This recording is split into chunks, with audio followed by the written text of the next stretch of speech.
Aziz milletimiz, tarihi boyunca vatanı uğrunda şehit ve gazi olmayı her zaman büyük bir onur ve gurur kaynağı saymıştır. Cennet vatanımız bizlere şehitlerimizin ve gazilerimizin emanetidir. Yüreklerindeki koşulsuz vatan sevgisi ve üstün cesaretle bizlere zafer ve kahramanlıklarla dolu bir geçmiş armağan eden şehit ve gazilerimiz bizlerin her zaman gurur kaynağı olmuştur.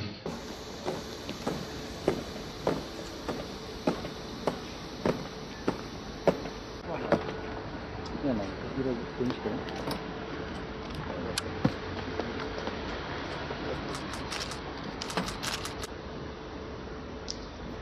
Garnizon Komutanlığı Çelengi.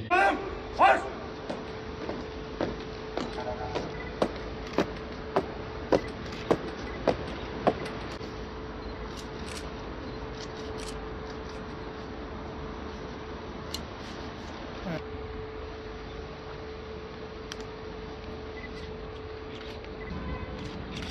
Tarafa geçin.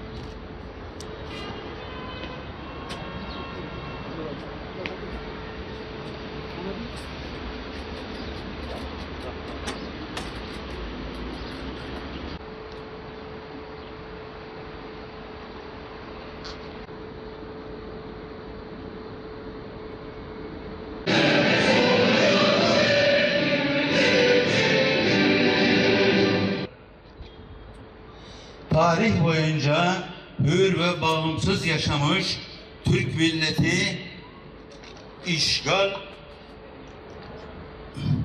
işgal ve esarete alışık olmayan asil ve büyük bir millettir.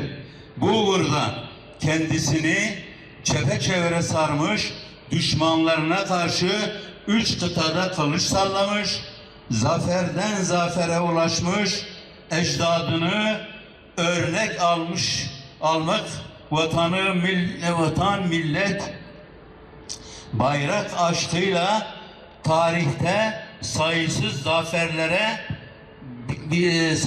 zaferlerle birlikte 14 Temmuz'da da FETÖ'nün hain ve sinsi darbe girişimine topyekün millet olarak